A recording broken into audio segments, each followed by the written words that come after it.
Hello crafty friends, it's Jess from jesscrafts.com, and today I'm here with another custom critter with the Fawn Woodland Critter Huggers die set. So I'm going to try to use the actual die set as much as possible, and I am going to be making a sloth today. This was a request in one of the comments, and as I've said in most of the videos, please feel free to send a request and ask for a specific critter that you'd like to see, as I would like to, try to work with that as much as possible as I have the time.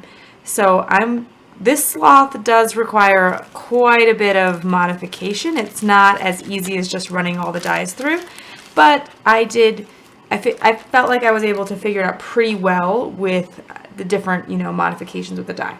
So you start with, of course, the standard body, and I decided to go with the cream for his belly. I felt like this brown was probably a little bit dark for a sloth, but I have bought a couple of packs of 110-pound Recollections colored cardstock to make these, and I'm trying to kind of work with what came in those packs because they're easily available for others, and because I don't have a lot of colored cardstock. It's not something that I've stocked very often. I also wanted to share something. When I was die cutting on my old, messed up, been seen through a million cuts kind of plate, when I folded over the arms, because when they ran through the die, they got smushed into this texture, they were getting a lot of marks on them. So I decided to use a new plate and save that exclusively for the times that I'm going to be using the opposite sides. So, sometimes I am cutting something where it doesn't matter because you're not going to see the back, like you're not going to do the fold over thing. And in those cases, I'm going to use my old messed up one because it still works great. It just leaves that texture. So if you were frustrated by folding it over and seeing all that junk, whatever, on there, maybe just have a plate exclusively for this situation. I've been making so many with the critter die, I didn't mind making a plate specifically for that. Okay. And also wanted to mention another helpful tool. I have a magnetic bowl that's holding all my dies as I use them. So instead of using the little feet that kind of traditionally come for all of them, I didn't think that really made sense because the sloths have really long limbs, and so I decided to kind of tuck them all together. And to get this look, what I did was I cut two more of the arms. So I took this large die, put 2 pieces of brown cardstock, and just cut 2 more arms. Popped them right out of there, and they're going to also be the feet. The only tricky thing is when you go to glue them on, you just want to be careful in terms of how much glue you put, so you can still slip something inside. If you tape them all the way, then it has trouble. So for the purposes of demo, I'm going to tape these things down, and I'm going to make it work. I'm going to get a little something in there anyway, but you'll want to kind of consider these things.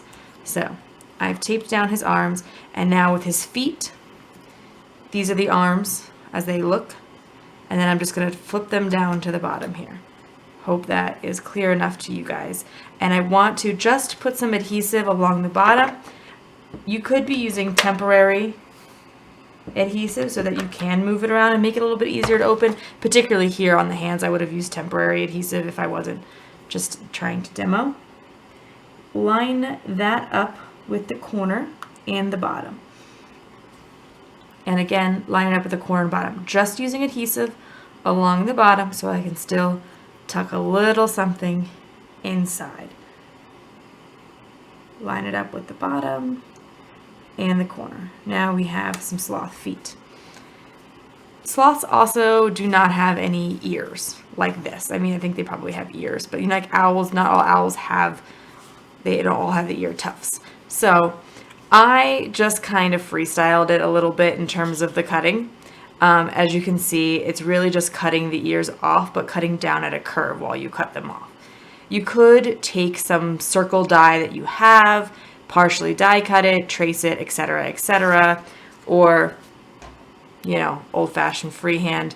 It's nothing too tricky, but you do definitely want it to come at a bit of a curve off of him. You don't want that sharp pointed edge. That's what I should be trying to avoid right now, guys.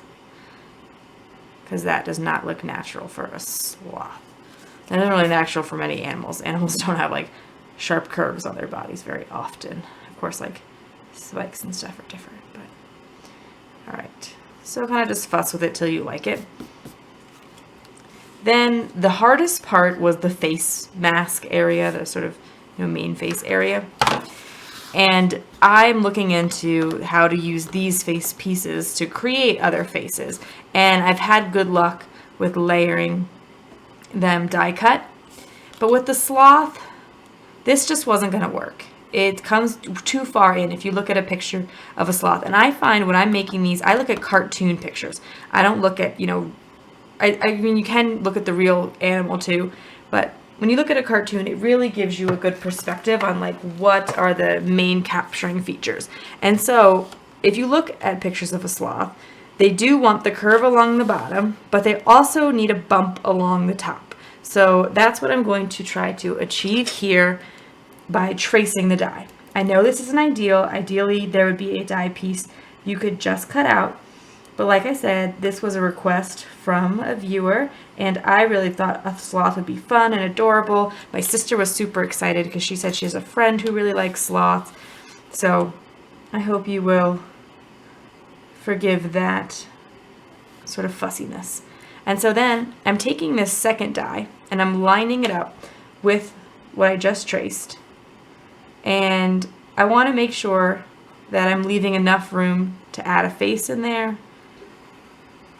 Tracing that, then I can connect these lines. And this is actually going to be a little bit too wide. I want to leave a little bit of room around his face because again, if you look at a sloth cartoon, there is some room around it. And then you're going to have to, of course, fussy cut this out. Nothing too tricky there. You could also try to freehand a sloth face. That would be totally fine. But again, I'm just trying to show you what you could possibly do with the dies. I also wanted to say, this is the second batch of videos that I'm making of these because I kind of record them in batches, one after another. And I wanted to say thank you for all of the positive response you guys have given me on these. I really appreciate you taking the time to leave comments, and I'm so happy that it's helping you guys to get more out of your die because that was my purpose.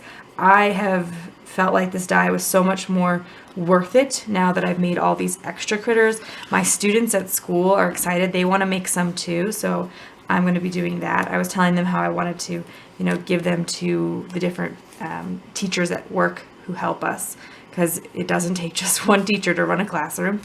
And they wanted to kind of get involved with it. So I'm looking forward to that. And that'll, again, just give me even more use out of this die. So here I'm trimming off a little bit on each side. You can kind of use your judgment for how much you'd like to trim off. I want it so that there's a little bit of brown. I feel like that's still probably a little bit big. Personal preference, though.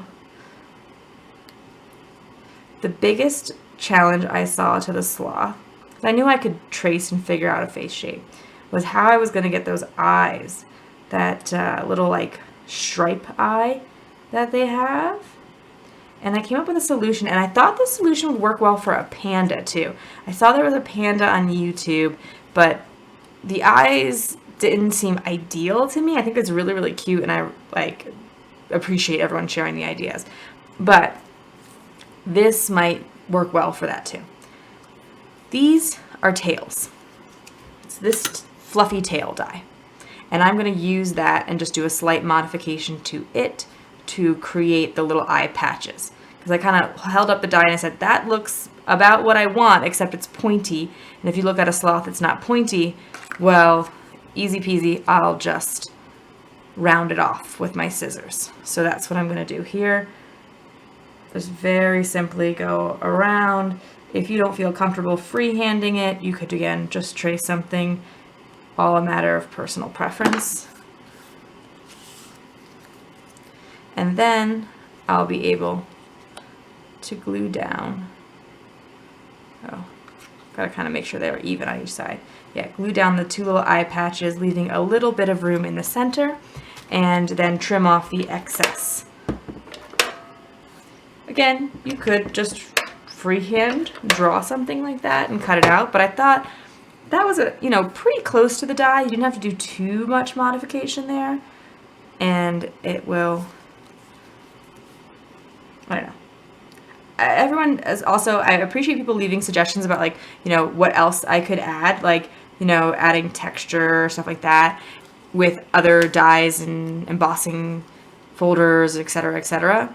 And I think those are all great ideas, and I definitely encourage you to give them a shot, and I might in my personal crafting, but just in terms of the demo videos, I'm going to just try to stick as close to the die as possible, just so that, when you're watching it, you don't feel like you have to go buy something else to make these critters work, that you could truly just use what you have.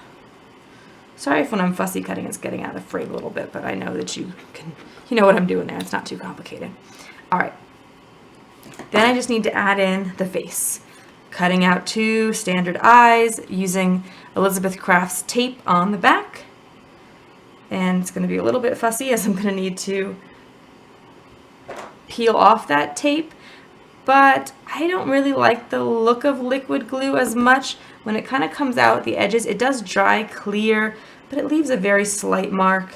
And that's just me being a crazy person, because I know my recipient will not care about the little tiny glue mark, but I will, because I am nuts, just like I cared about the little bit of texture from not using a brand new plate, because I'm nuts. So don't feel like you have to be like that. All right. But if you do nutty things like that, feel free to leave me a comment and let me know that I'm not alone in being a nut like that. Okay. And I just used the nose. Well, I guess it's supposed to be a beak or a beak nose, but I just used the straight beak die from the set. When I looked at sloth noses, they were a little more ovally, so if you prefer an oval nose for your sloth, I would recommend the cheek. You could just die cut the cheek instead. It's just a little bit bigger, and I kind of thought the pointy nose was cuter, but it's totally up to you. And then there's just the smile die as well from the die set. Easy peasy. Just gonna peel that off because I've die cut all of this ahead of time, because I know these tutorials are long enough as is, but I hope that you appreciate them. And they're giving you fun ideas. At this point, I feel like I'm gonna have a whole zoo, which is pretty awesome. Okay, so now I have my whole face piece ready to attach to the sloth, and he is all finished. If you like this video, please give it a thumbs up. If you're interested in more crafting videos, be sure to subscribe to my channel. As mentioned before, leave a comment letting me know if there's another critter that you really want me to try. And as I have time, I'll give it a shot. And I hope to have some non-woodland critter videos up for you soon as well. I've just been having a lot of fun with this, and it seems like others have too. Thank you so much for watching. Have an awesome day. Bye.